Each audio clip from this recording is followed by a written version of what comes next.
Bonjour à tous, ici Rudy pour CGSous et aujourd'hui on parle de flou dans Cycles. Dites adieu au flou granuleux et bonjour aux réelles nuances. Découvrez la Blur Note 2.0 pour de nouvelles possibilités. Depuis des années, pour flouter une image dans Cycles, on fait comme ça.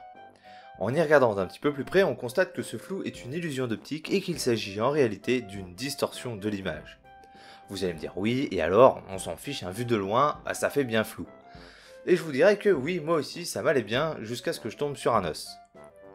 Si vous me suivez sur Facebook et Twitter, vous savez que je suis en train de rechercher un workflow pour faire de Blender, voilà, un vrai générateur de textures PBR procédural, et après avoir réalisé ces textures, puis celle-ci, j'ai voulu réaliser cette texture.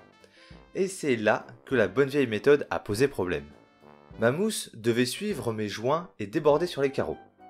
J'ai donc flouté le masque des joints et je l'ai rentré dans un mix RGB et je m'attendais à obtenir ça. Eh ben non. Alors mon premier réflexe, c'était d'ajouter un color ramp pour élargir et renforcer la zone blanche, mais forcément ça n'a rien changé, puisque finalement ce que j'ai rentré là-dedans, dans mon color ramp, c'est pas une image floutée, mais une image déformée. Donc finalement il n'y a aucun gré là-dedans, le color ramp il peut rien pour nous.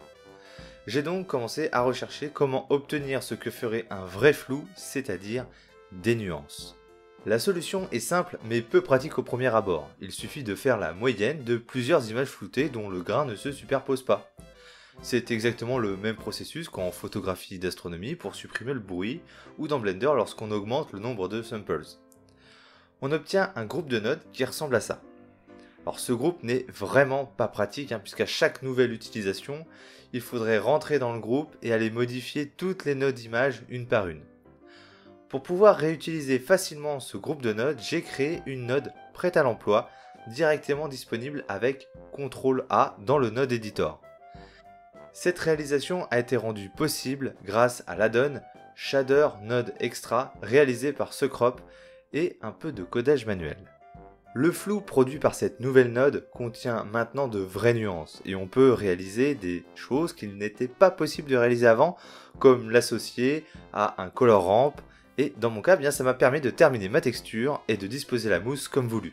Abonnez-vous pour plus de tutos, likez et partagez pour aider un maximum de gens. Je vous laisse, à la prochaine et n'oublions pas, on se lasse de tout, sauf d'apprendre. Bye bye.